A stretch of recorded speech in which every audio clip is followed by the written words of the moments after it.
Beyond Lewd. For what creature is as lewd as a man? There weren't very many shadows in Ponyville, but for those that knew how to make use of the unseen, overlooked places, they could be found and used. Chrysalis, first of her name, spear tip of the swarm, lady of 10,000 faces, was an expert in such spots. With the type of skill that most could only theorize in their wildest fantasies, she made her way street by street towards a central point in this sleepy backwater of a town. No, she was making her way towards the Castle of Friendship to enact her revenge on Twilight Sparkle, or that accursed Starlight Glimmer. Such a thing hadn't even crossed her mind as she wove through alleys and groups of unsuspecting mares and stallions. Her target was a much bigger thorn in her side.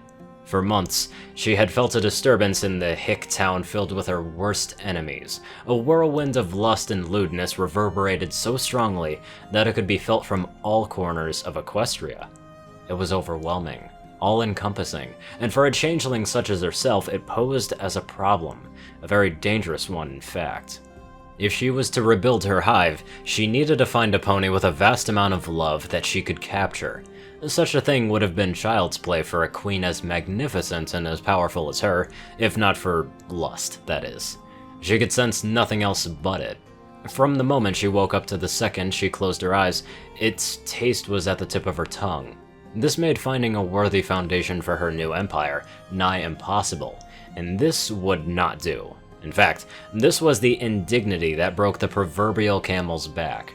It was all Chrysalis could not do to break cover and charge towards the worm that was throwing a wrench into her plans and turning him into little more than just paste. The only thing that held her back was the knowledge that when she found this pony and took him back to her temporary lair, that his death would be legendary, even in the deepest, darkest depths of Tartarus. Chrysalis grinned savagely at the thought, her long dagger-like fangs gleaming as she ducked past a group of foals making their way to school. She was getting closer. Just a few minutes, a block or two at the most, and she would have no more distractions. Then, she'd be able to regrow a proper hive wherein she could destroy both her traitorous old hive and the ponies that turned them against her.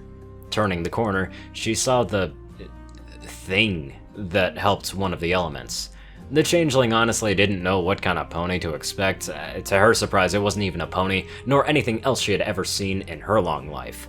It was holding a crate of gems, walking behind the white unicorn whose name just escaped her. The two were chatting with each other as they navigated the marketplace. Chrysalis narrowed her eyes and she stared at the creature. Lewd emotions were pouring out of the creature in an unending stream. Not 1,000 ponies at their dirtiest could have hoped to produce such an output of salaciousness.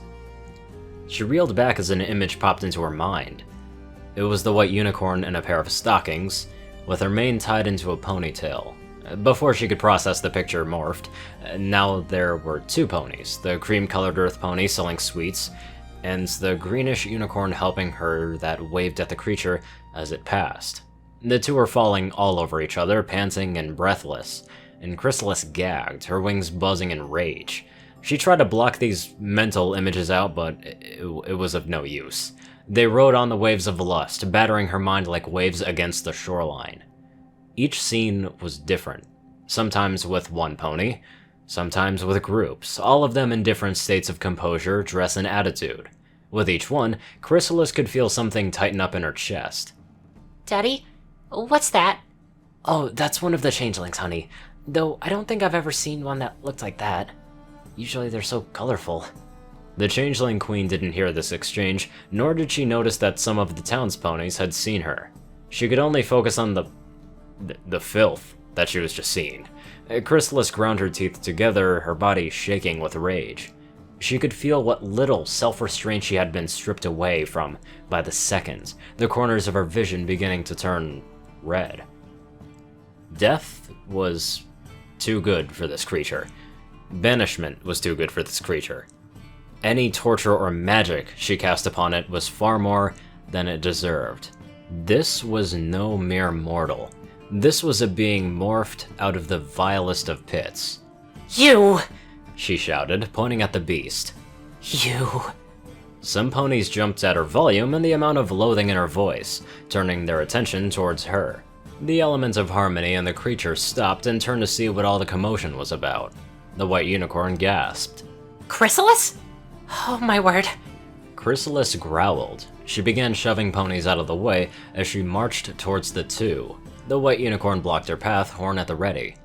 I don't know what you're doing in Ponyville, you fiend, but I can assure you that— Not even paying the unicorn any mind, the queen shoved her out of the way so that she could stand face to face with this being of lewdness.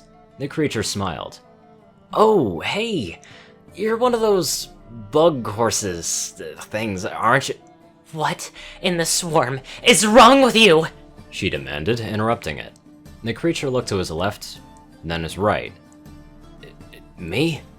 It sounded like a he at least, asked. Yes, you! Chrysalis said, stomping a hoof into the dirt. Where do you get off? She flinched as another unwanted image came to mind, this time of her wearing a saddle. She took a half step back, growling. Stop! Stop that! Stop that? Yes! The creature cocked his head to the side. What should I be stopping? You know what you need to stop, you dirty-shaped minotaur ape creature! Chrysalis said. Now— Another image flashed in her mind's eye. This time, she was in dark leather, looming over him, with a whip in her mouth. That! You stop that right now! Lady, I don't know what you're talking about. All I'm doing is— Why? Why would any creature think of something like that? Rope? The holes in my legs? Why in Equestria would you even think I'd be able to do something like that? Changelings can't do— that! The creature took a step back, confusion obvious on his features. Wide-eyed, Chrysalis stepped towards him. I came here to murder you, creature. No lewdness, no socks, no— How are you— Stop that! I'm trying to threaten— I'm going to flay you alive, and yet you're still thinking like that? How could you be still thinking like that? Stop! Stop it! Chrysalis!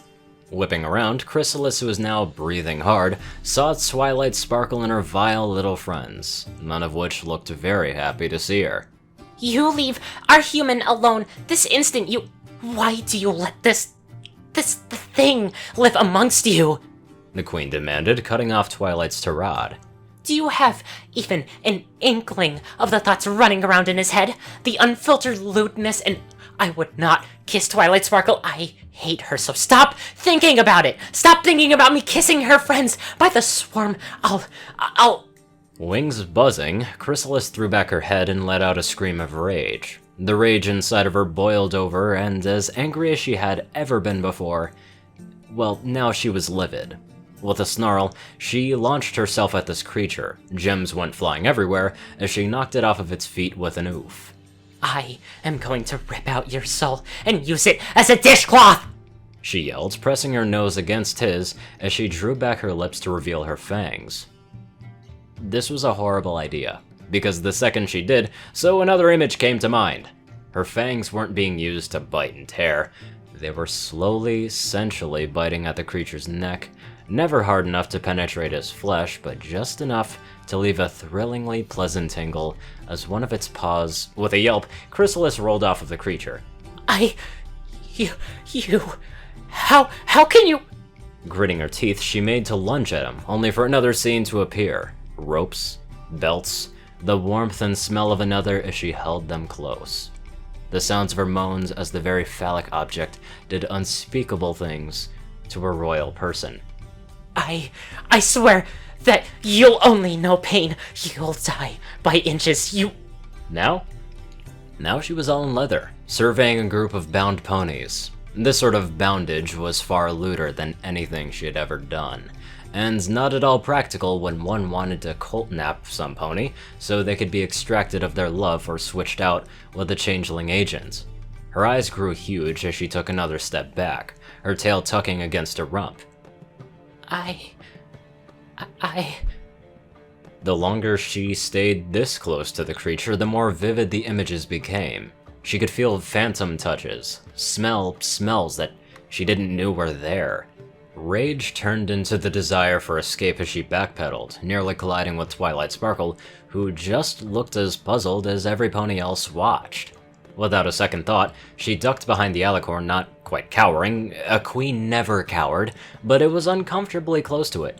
By the swarm, kill it, Sparkle! Kill it for all that is holy and sacred on this earth! Chrysalis tried to hide underneath Twilight's wing, only for the princess to take a few hurried steps away from her. She looked around, first at her human friend, who was still flat on his back, looking very dazed, then back at the queen. Her brow furrowed in thought as she turned her attention towards her friends, who, to a mare, just looked as confused as to what was going on as she felt. Surrender? She said, looking down at the shaking, wide-eyed queen. Of course! I will surrender! I will spend an eternity in the dungeons in Tartarus. I'll even go to that ridiculous school of yours. Just restrain that thing, please. Restrain him? I am begging you. It wasn't Twilight who acted, but Pinkie Pie did. The party pony humming a little tune to herself, trotting over towards the creature. With a giggle, she turned around and plopped herself right down onto his stomach. Okie dokie, the human's all restrained, She said, giving the human's head a pat. For a moment, the unending lust and vision receded. Chrysalis nearly wept for joy. Unfortunately, queens do not cry, so she did the next best thing, crawling over and grabbing one of Twilight's hooves. Thank you, You said, kissing it. thank you, oh by the thousand-faced god, thank you. Twilight's face scrunched up as the queen continued kissing her hoof. She tried to pull it away, but the queen held onto it desperately, kissing it as quickly as she could. The princess gestured towards her friends, very uncomfortable with this turn of events. Thankfully, Applejack and Rainbow made their way over, pulling the changeling to her hooves. Come on, quit all that silly business and let's just get back to the castle. Applejack said as she dusted the queen off. Ratwa? Yes? She said. Come this way. I'll lead you to... we'll just discuss things. The three left with Chrysalis in tow, an utterly baffled Rarity and Fluttershy taking up the rear. Pinkie, watching as the group left, leaned down towards her favoritist, human friend. How long do you think I need to restrain you? She whispered. I have no idea, he replied. Probably until they're gone, I guess. Okie dokie. Pinkie said, wiggling herself around on top of him to get a bit more comfortable. We'll stay right here then. The human didn't even hear a word she said, his gaze drifting towards the flank that was rubbing itself against his chest. A small smile came to his face and he nodded to himself. Nice. Down the street, Chrysalis let out a scream.